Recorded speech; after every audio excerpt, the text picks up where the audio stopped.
Hi everyone, एक बार फिर से आप सभी का मैं हार्दिक स्वागत करता हूं अपने एसआर कोचिंग क्लासेस में। अभी तक हम लोगों ने test series number 1, test series number 2 को अटैम्प्ट किया है। आज हमारा टेस्ट नंबर 3 होने वाला है और इसमें भी इम्पॉर्टेंट क्वेश्चंस का कलेक्शन है। और बहुत सारे लोगों ने हमारे टेस्ट सीरीज़ नंबर 1 और 2 पर बहुत सारे कमेंट किए थे। बहुत सारे लोगों ने बोला कि सर जी कुछ बेस भी तैयार करवा दीजिए, मतलब बेसिक क्वेश्चंस। और कुछ लोग कह रहे थे कि सर आप पीजीटी का बैच लगाते हैं या नहीं लगाते हैं, और पीजीटी के लिए भी कोई टेस्ट सीरीज शुरू कीजिए। तो देखिए, बात ऐसी है कि अभी थोड़ा सा समय हमारे पास कम है, लेकिन श्योरली आपने जो बोला है उस पर हम अमल करेंगे और पीजीटी की टेस्ट सीरीज़ भी शुरू कराएंगे आपके लिए हम। और रही बेसिक क्वेश्चंस की बात, तो उसके लिए मैं आपको सजेशन जो कर रहा हूँ वहाँ देख लीजिए। हालांकि मैं भी बीच बीच में आपको जो है वैसे क्वेश्चंस कराता रहूँगा। जिन बच्चों का बेस अच्छा नहीं है तो मार्केट में किताबें आपकी चल रही हैं, उसमें से आप सबसे पहले यूथ वाला ले लीजिए। इसमें सॉल्व पेपर्स आते हैं जो आज तक के एग्ज़ाम में कहीं भी पूछे गए होंगे, वो उसमें सारे दे रखे हैं, आप उनको लगाइएगा। वहाँ पर बेसिक क्वेश्चन सही हो जाएंगे। और फिर हमारे यूपी टीजीटी के जो लास्ट ईयर के प्रीवियस ईयर के जो क्वेश्चन पेपर्स हैं उनको लगाइए, और वहाँ से आप बहुत बेसिक चीज़ें निकालिए। दूसरा क्या कर सकते हैं कि जब भी हम किसी भी पर्टिकुलर राइटर को पढ़ रहे हैं, साइड बुक से पढ़ रहे हैं, टेक्स्ट बुक से पढ़ रहे हैं, तो वहाँ पर जैसे उनका क्या क्या करना है मैं आपको बता दे रहा हूँ। उसके बाद हम लोग शुरू करेंगे। बस 2 मिनट आपके लूँगा। देखिए, आपको क्या करना है, उनका बायोग्राफी पूरा लिख लीजिए। बायोग्राफी में उनका birth date, death date, parents उनके कौन है, क्वालिफिकेशन कहाँ से ली है, कब कब क्वालिफिकेशन ली है, कौन सा अवार्ड कहाँ मिला है, ठीक है ना, और कौन सा पहला वर्क था, कौन सा लास्ट वर्क है, कौन सा फिनिश्ड वर्क है ना, या फिर कौन सा लेंदी है, कौन सा शॉर्टेस्ट है। ऐसे करके जो है आप उनको बना लीजिएगा, ठीक है ना। पब्लिकेशन डेट ज़रूरी आपको याद रखनी है।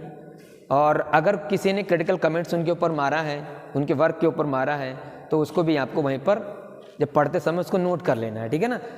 ये आपको इतना करना है। उसके बाद जब भी मैं आपको यहाँ पर पढ़ा रहा हूँ, आपको जो क्वेश्चंस मैं आपको लगवा रहा हूँ, अगर आपको उस क्वेश्चन का आंसर नहीं आता है तो आप प्लीज़ उसको कहीं पर नोट डाउन कर लीजिए। देखिए, होता क्या है कि पेपर ना तो हम बनाएंगे ना तो आप बनाने वाले हैं, लेकिन एक चीज़ ये कन्फर्म है कि पेपर जो है जब आप देखेंगे तो आप पाएंगे कि जो हमारे ऑप्शंस होते हैं वो हो सकता है कि डायरेक्ट या फिर इनडायरेक्टली, डायरेक्टली या फिर इनडायरेक्टली वो वहाँ से क्वेश्चंस बन सकता है। अगर सीधा नहीं हुआ तो हो सकता है वो वाला जो मैंने आपको ऑप्शन में दिया है वो वहाँ पर भी हो सकता है। तो आप वहाँ पर क्या कर पाएंगे कि आसानी से एलिमिनेट कर पाएंगे, है ना। इतना आपको करना है। तो चलिए अब लगातार शुरू करते हैं और देखते हैं कि आपको कितना आता है। आई होप ये जो टेस्ट मैं अभी का देने वाला हूँ इसमें उतना ज़्यादा टफ नहीं दिया है मैंने, लेकिन इसके बाद जो टेस्ट आएगा, टेस्ट नंबर 4, भाई साहब, उसमें ना आपकी हालत जो है पतली होने वाली है, ठीक है ना। तो चलिए शुरू करते हैं बिना वेस्टेज ऑफ टाइम के। तो ये रहा क्वेश्चन नंबर 1 आपकी स्क्रीन के ऊपर। अच्छा, एक चीज़ और है, बहुत सारे लोग बोले सर जी इतनी फास्ट करा दे रहे हो। तो देखो यार, ये टेस्ट सीरीज़ है, 30 क्वेश्चंस हैं। मैं आपको हर टेस्ट सीरीज़ में 30 क्वेश्चंस ही प्रोवाइड कराता हूँ। अभी 30 क्वेश्चन में भी कितना टाइम लगाऊंगा मैं, है कि नहीं। तो चलिए देखते हैं। आपका क्वेश्चन नंबर 1 है, यहाँ लिखा गया है और ये आपसे पूछ रहा है कि which statement is not true. इनमें से ऐसा कौन सा कथन है जो सही नहीं है, ठीक है ना। तो देखते हैं। सबसे पहले इसमें पूछा गया है कि in a poetic drama the dialogue is written in words which in English is usually blank verse। कहा मतलब पूछा ये जा रहा है कि जो पोएटिक ड्रामा होता है उसमें जो डायलॉग होते हैं वो लिखे होते हैं वर्स में, और जिसको हम लोग बात करते हैं इंग्लिश में बोलते हैं ब्लैंक वर्स। क्या ऐसा है? ये ऑप्शन नंबर 1 कह रहा है। दूसरा कह रहा है आपसे ऑप्शन नंबर बी कि all the heroic drama of the English restoration period however were written in heroic couplet. तो ये दूसरा कह रहा है कि जितने भी रेस्टोरेशन एरा में आपके जो ड्रामा लिखे गए थे, हीरो ड्रामा, वो कपलेट में लिखे गए हैं। तो आपको पता होना चाहिए कि देखिए, यहाँ पर मैं आपको एक चीज़ बता रहा हूँ, उतना आप कर लेना। चाहे आप कहीं से भी पढ़ रहे हो, कोई भी टीचर पढ़ा रहा हो, तो अगर उस टीचर ने नोट्स बनवाए हैं तो आपको ध्यान देना है। क्या ध्यान देना है? जब मैं रेस्टोरेशन पीरियड की बात करता हूँ तो रेस्टोरेशन पीरियड में आपको क्या देना है? Comedy of manner, comedy of manner, ठीक है। कॉमेडी ऑफ मैनर क्या होता है इस पर आपको ध्यान देना है, और बाकी हेरोइक ड्रामा के आपको एग्जांपल्स नोट डाउन कर लेने हैं, ठीक है ना। और आपको ध्यान देना है कि जो रेस्टोरेशन ड्रामा था उसको सबसे ज़्यादा किसने इन्फ्लुएंस किया है, ये भी आपको नोट कर लेना। हो सकता है आपके लिटरेचर टर्म्स में ये पूछ ले जाए। और कॉमेडी ऑफ मैनर के जितने भी सारे राइटर्स हैं रेस्टोरेशन हैरार्की, वो भी आपको नोट डाउन कर लेना है, क्योंकि वहाँ से प्रश्न आप बना सकता है कि which is not a writer associated with restoration drama और we can say comedy of manner, ठीक है ना, याद करिएगा। और रेस्टोरेशन जो कॉमेडी है वो बेसिकली किस क्लास के लोगों की थी, मिडिल क्लास के, लोअर क्लास के लिए या फिर अपर क्लास के लिए, आप जो है इतना सब कुछ कर लेना, ठीक है ना। तो यहाँ पूछा गया है कि हेरोइक ड्रामा जो होते हैं वो बेसिकली हेरोइक कपलेट में लिखे गए हैं। सी ऑप्शन आपका बोल रहा है कि एक जो क्लोसेट ड्रामा होते हैं basically written in a dramatic form with dialogue, indicated setting and stage directions.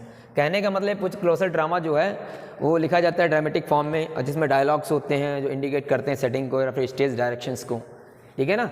और दूसरा है इसमें है नन। तो आपके हिसाब से इसका क्या आंसर होगा, फटाफट आप आंसर जो है इसमें लगाएंगे, बताएंगे क्या आंसर होगा आपके हिसाब से।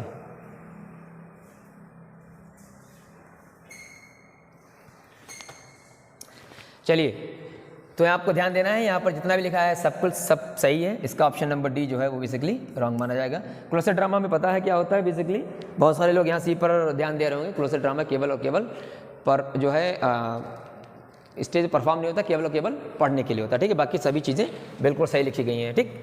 पोएटिक ड्रामा में जो बेसिकली क्या होता है वो वर्स में ही होते हैं, ठीक, याद रखना है। अभी आपको एक चीज़ बताना है, what are 2 examples of a poetic drama, you have to mention in comment box. Poetic drama के 2 आपको बेस्ट एग्जांपल्स आपको बताने हैं, ठीक है ना। पीजीटी वाले जो हैं वो भी बताएंगी, और पीजीटी में आपका राइटर भी है, ठीक। अगला पूछा गया है कि एक स्टोरी सेटिंग क्या होती है बेसिकली। तो स्टोरी सेटिंग क्या होती है देखते हैं। The highest point of suspense in a story, जब हाईएस्ट पॉइंट पहुंच जाता है सस्पेंस पर एक स्टोरी में तब वो, या फिर जो पीपल्स दिए गए होते हैं स्टोरी में वो, या फिर what the event stand for as a symbol, कि कहने मतलब जो भी इसमें इवेंट्स दी गई होती हैं जो सिंबलाइज करते हैं किसी न चीज़ को, किसी न किसी चीज़ को, वो, या फिर the time and the place in which the events happens, या फिर वो टाइम और प्लेस जहाँ पर कोई भी चीज़ घटित होती है वो। तो आपके सामने 4 ऑप्शंस हैं, और बीच बीच में वीडियो पॉज कीजिए, फिर आंसर दीजिए, आप एवेल्युएट कीजिए अपने आप को कि how so far you have covered the particular literary terms, right. So option number D is the right answer. D जो है एकदम इसका करेक्ट आंसर होगा। अगला है क्वेश्चन नंबर 3 है, he was not a renaissance writer. कहने का मतलब है इसमें से आपको एक बताना है कि कौन सा रेनेसेंस का राइटर नहीं है, मतलब रेनेसा का राइटर नहीं है। तो इसमें विलियम शेक्सपियर हैं, सर फिलिप सिडनी है, बी में, सी में क्रिस्टोफर मार्लो हैं, जो डी में सर थॉमस मैलोर हैं। तो इसमें क्या आंसर हो जाएगा, obviously option number D is the right answer. बाकी सबके सब जो हैं यहाँ पर रेनेसा के राइटर्स हैं, जिनके ऊपर रेनेसन इन्फ्लुएंस आपको देखने को मिलेगा। क्रिस्टोफर मार्लो के बारे में आप सभी जानते हैं, इनका doctor Faustus is one of the most famous work. एक ट्रेजेडी है ना, tragedy without action, doctor Faustus. इसमें क्वेश्चन नंबर 4 है, इसमें दे रखा है कि एक फीलिंग या फिर स्टेट ऑफ माइंड या फिर इमोशन जिसके लिए पर्टिकुलर लिटरेरी टर्म्स कौन सा होगा, क्या वो मूड है, क्या वो पर्पज है, क्या वो कॉन्टेक्स्ट क्लू है, या फिर वो सिलेबल है। तो option number A is the right answer. Option number A जो है आपका एकदम सही होगा। अगला लिखा गया which statement is not true. इसमें पूछा गया कौन सा इसमें कथन सही नहीं है। 3 सही है, 1 गलत है, आपको ढूंढना है। पहला पूछा गया कि एक जो मोनोलॉग होता है, यानी कि अ monologue is a lengthy speech bye a single person. एक मोनोलॉग जो होगा वो लेंदी स्पीच होगा जिसको एक पर्सन के द्वारा बोला गया होगा। दूसरा है, आगे बोलता है इन अ प्ले, किसमें, प्ले में, when a character utters as a monologue that expresses his or her private thoughts it is called soliloquy. और जब यही चीज़ क्या है कि जब प्ले में कोई कैरेक्टर एक मोनोलॉग बोलता है जिसके थ्रू वो अपने प्राइवेट थॉट्स को एक्सप्रेस करता है, क्या उसे बोलेंगे, सोलिलोक्वी। ये देख लीजिए आप, ऑप्शन नंबर बी में बोला गया है ड्रामेटिक मोनोलॉग जो होता है however does not designate a component in a play but a type of lyric poem. तो कहने का मतलब ये हुआ कि जो ड्रामेटिक मोनोलॉग होगा वो बेसिकली ड्रामा में नहीं बल्कि लिरिक पोएम में पाया जाता है, मतलब कह सकते हैं पोएम में होता है। तो ये बात सही है या नहीं है। अगला है वर्ड्सवर्थ टिंटन एबे इज अ मोनोलॉग। टिंटन एबे जो है उसको एक एज अ मोनोलॉग ट्रीट किया जाता है, ये बात सही है या नहीं है। ऑप्शन नंबर डी है द फॉल ऑफ हाइपेरियन। आपको पता होना चाहिए जॉन कीट्स का ये वर्क है, और इसमें बोला गया is not an allegory. Allegory नहीं है ये, तो कौन सा ऑप्शन होगा, तो option number D is the right answer. ये एलेगरी है और यहाँ लिखा है नॉट, ठीक है ना, बाकी सभी सही है। ध्यान ये रखना है ड्रामेटिक मोनोलॉग जो होता है वो स्पेसिफिकली लिरिक पोएम में ही पाया जाता है, ठीक। चलिए, अब इसमें पूछा गया कौन सा पार्ट जो है बेसिकली लिरिक में नहीं होता है। तो आपको पता होना चाहिए कि पहले तो अगर आपको पता है कि व्हाट इज़ लिरिक तो प्लीज़ उसको कमेंट बॉक्स में बताइएगा। जब आप कमेंट बॉक्स में लिखेंगे तभी आपको समझ में आ जाएगा कि लिरिक्स क्या होती हैं, ठीक है ना। तो लिरिक में क्या मोनोडी आएगा, क्या थ्रोनोडी आएगा, या फिर पेस्टोरल एलिजी आएगा, या फिर इनमें से कोई नहीं। तो option number D is the right answer. ये सब के सब एग्जाम्पल हैं आपके लिरिक के, ठीक है, डी नहीं हुए। आगे बात करते हैं which statement is not true. इसमें पूछा गया कौन सा स्टेटमेंट सही नहीं है। देखिए एक ऑप्शन में आपको तीन क्वेश्चंस बेहतरीन वाले मिल जाएंगे। यहाँ पूछा गया the dirge is a short and a less formal represents as a song, ठीक है। मतलब जो द डर्ज होता है बेसिकली एक छोटा सा और लेस फॉर्मल सॉन्ग होता है, ठीक है ना। और डर्ज जो है बेसिकली एक मॉर्निंग सॉन्ग जैसा ही, यानी कि फ्यूनरल सॉन्ग इसको बोलते हैं, ये होता है डर्ज। एलिजी क्या है, एक मॉर्निंग सॉन्ग है। अगला है सी में बोला गया John Milton describes his Lycidas in the subtitle as a monody. अब आपको यहाँ बताना है, इसको समझना है, लेसिडास को क्या बताया गया है, मोनोडी बोला कि नहीं बोला गया। Threnody is not now used mainly as an equivalent for dirge, और जो थ्रोनडी को बेसिकली डर्ज के इक्विवेलेंट नहीं माना जाता। चलिए सी ऑप्शन है, फटाफट इसको सर्च करेंगे और बताएंगे क्या आंसर होगा इसका।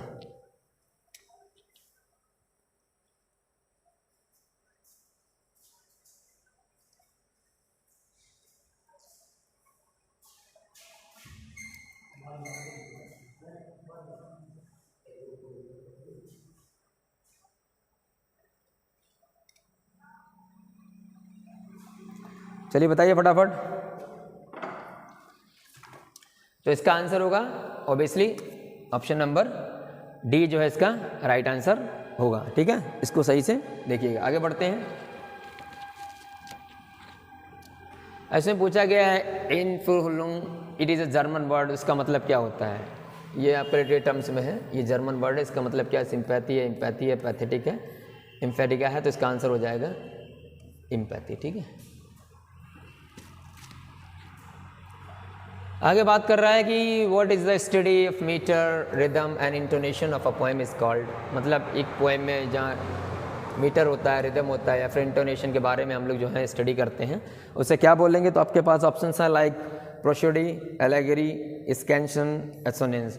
तो ऑब्वियसली इसका सीधा सीधा आंसर पूछा भी जा चुका है, इसमें कोई ज़्यादा हुआ है नहीं। तो prosody is the right answer.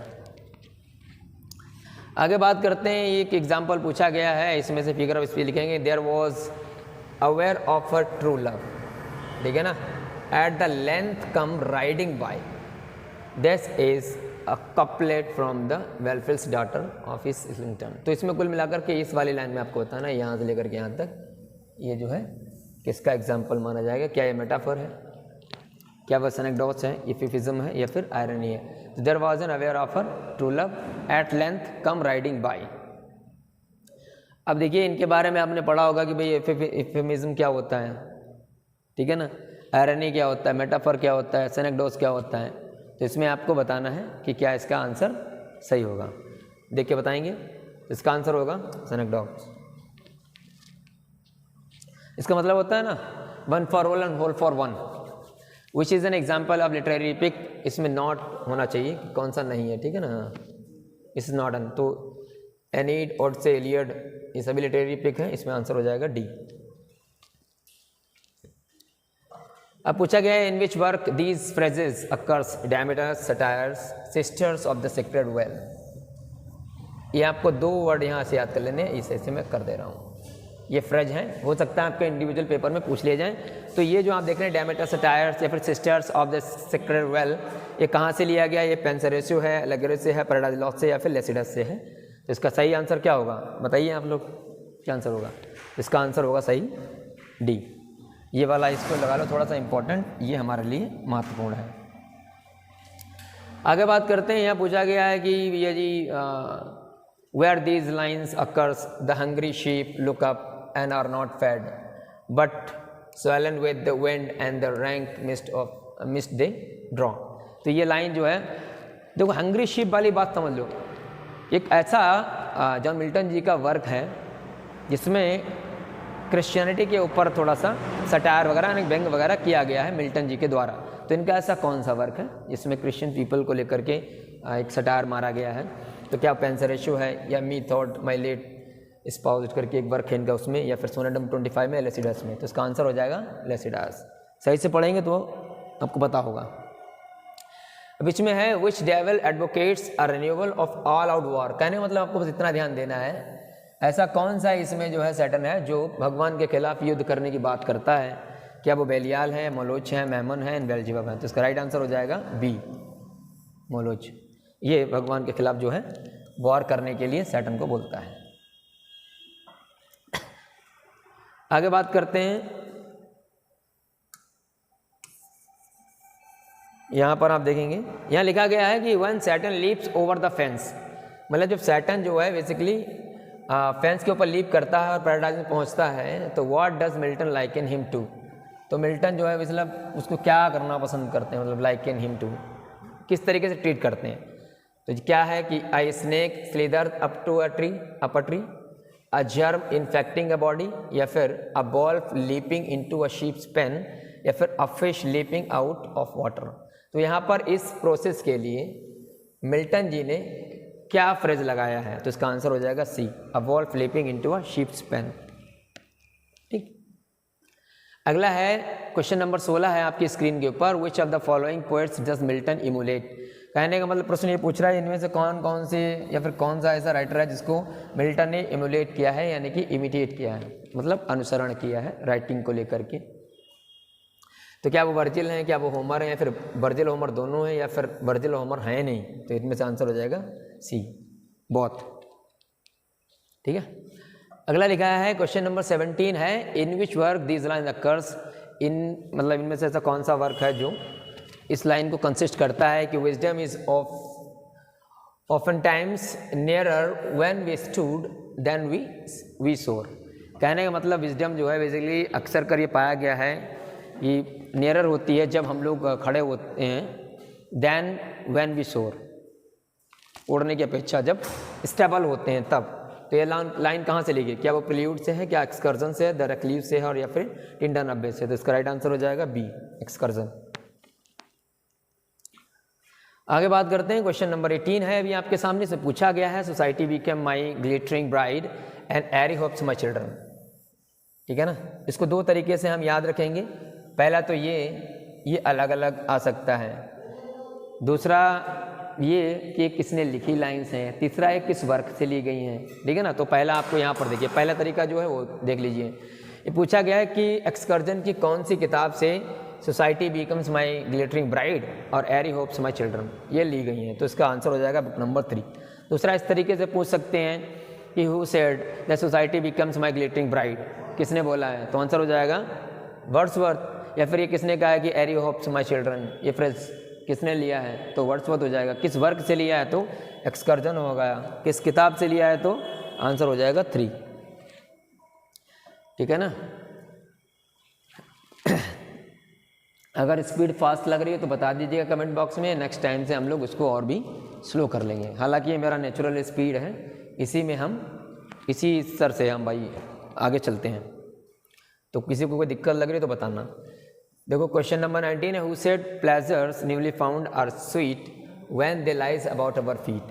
कहने का मतलब है भाई देखो सुख क्या है, बेसिकली ये कह रहा है कि सुख जो है प्लेजर्स न्यूली फाउंड और स्वीट, जो नए नए प्लेजर्स मिलते हैं वो स्वीट होते हैं, लेकिन कब जो हमारे फीट के पास में होते हैं। मतलब अभी जब हमारे पास कहीं दूर दूर तक सुख की छाया ही नहीं है तो हमें क्या ही पता लगेगा, है कि नहीं है। और जिनके पास सुख बहुत ज़्यादा होता है तो उसकी वैल्यू भी नहीं जानते हैं। जैसे उदाहरण समझो, इमली डिकिंसन की एक पोएम है, आपने सुना होगा, the success are counted sweetest by those who never succeed. अब जैसे आप लोग हैं, आप में से बहुत सारे लोग हैं जिन लोगों ने लास्ट ईयर 16 वाला और 21 वाला TGT का PGT का एग्ज़ाम दिया होगा, है कि नहीं है। बहुत सारे लोग बेचारे बॉर्डर लाइन पर आकर के उनका नहीं हुआ होगा, किसी का 1 नंबर से, किसी का 2 नंबर से नहीं हुआ है, और कई सालों से लगे हैं। तो उन्हें रियल मीनिंग पता लगेगा कि भाई सफलता क्या होती है और असफलता क्या होती है। They can know the real meaning of success and failure, right. But हमको पता होना चाहिए कि भाई बहुत सारे लोग, और आपको ही पता है, अभी तो आप सभी मैच्योरिटी लेवल पर हैं ही, कि भाई फेलियर क्या है। Success is nothing but is the part of failure, and failure consist success.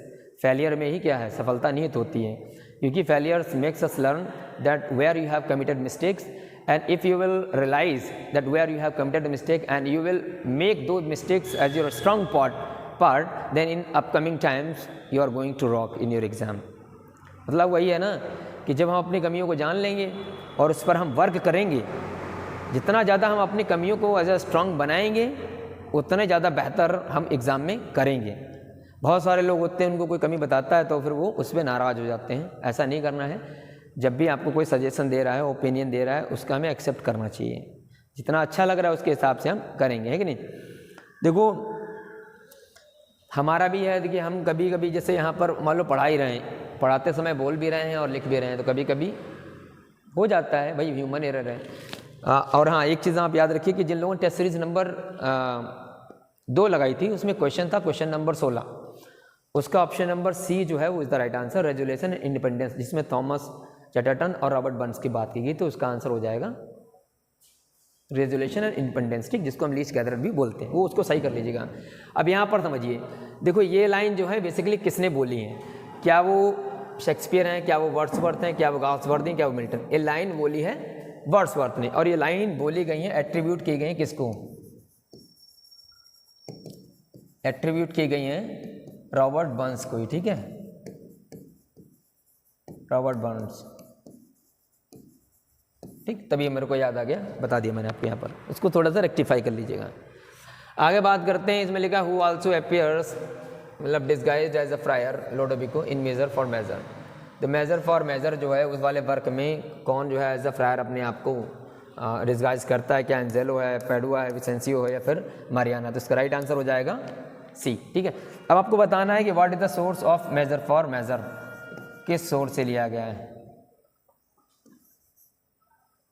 किस सोर्स से जो है इसको लिया गया है, ठीक है।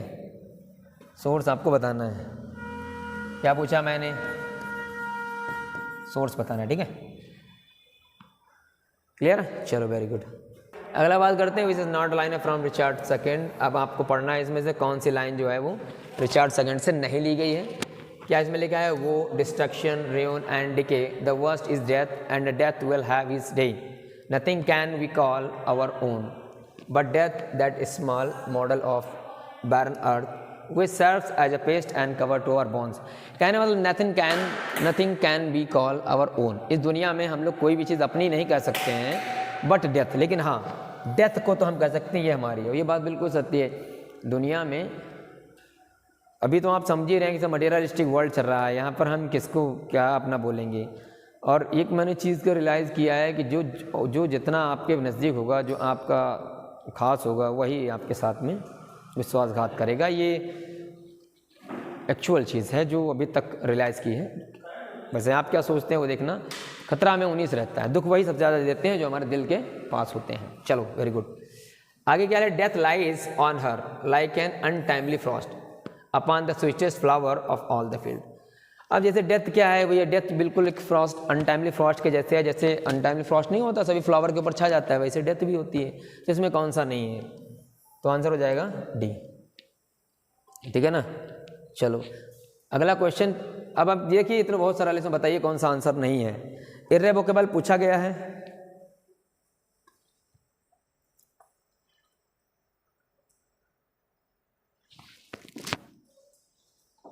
फोन आ रहा था।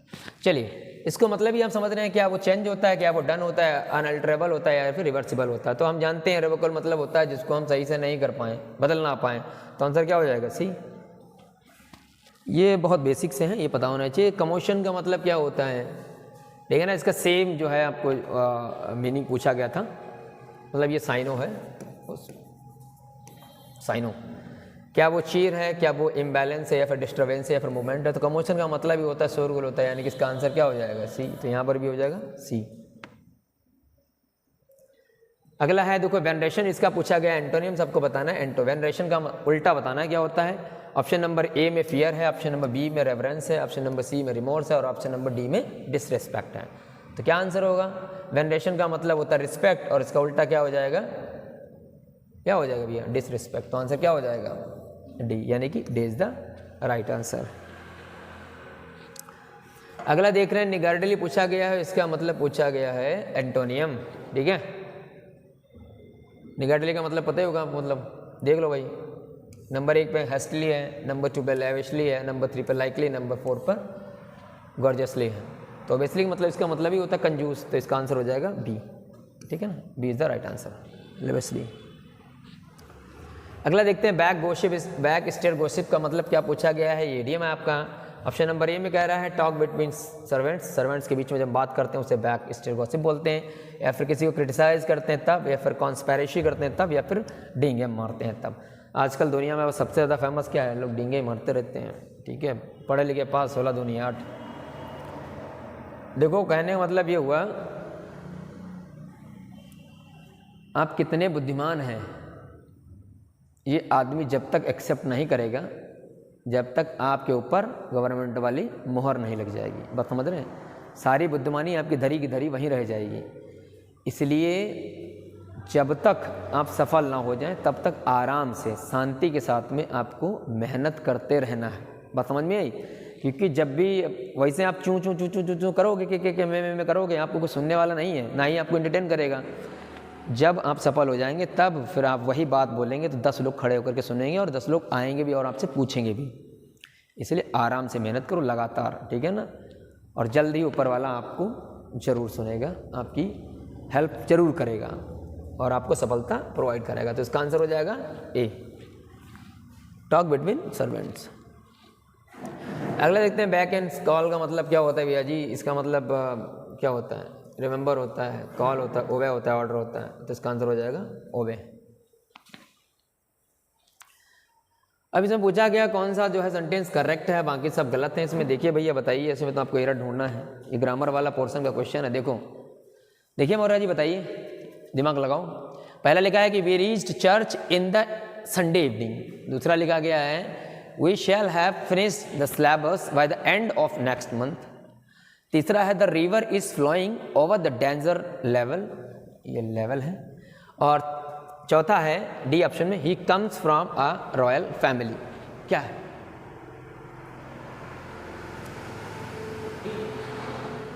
नहीं, ये तो गलत है, कम्स फ्रॉम, ये प्रीपोजिशन गलत है, ये गलत है।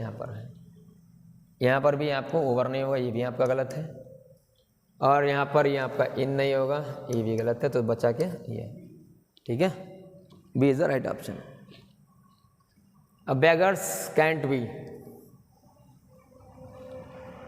अब देखो ये एक प्रोवर्ब है, प्रोवर्ब में जो है आप कुछ बदल नहीं सकते, जो है वही है। तो लूजर्स चूजर्स ऑनेस्ट बेगर, तो हो जाएगा चूजर्स, बी। तो चलिए हमारा ये पहला सीरीज़ जो है, आज का थर्ड सीरीज़ जो है वो समाप्त होता है। और आई होप आप लोगों ने इसको एंजॉय किया होगा, और आपको अच्छी लगी हो तो प्लीज़ आप लाइक कमेंट और शेयर लगातार करते रहिएगा। जितना ज़्यादा सब्सक्राइब करेंगे आप, जितना ज़्यादा कमेंट करेंगे, उतना ज़्यादा मोटिवेट होंगे और हम आपके लिए ऐसे ही बेहतरीन सीरीज़ जो हैं वो लाते रहेंगे।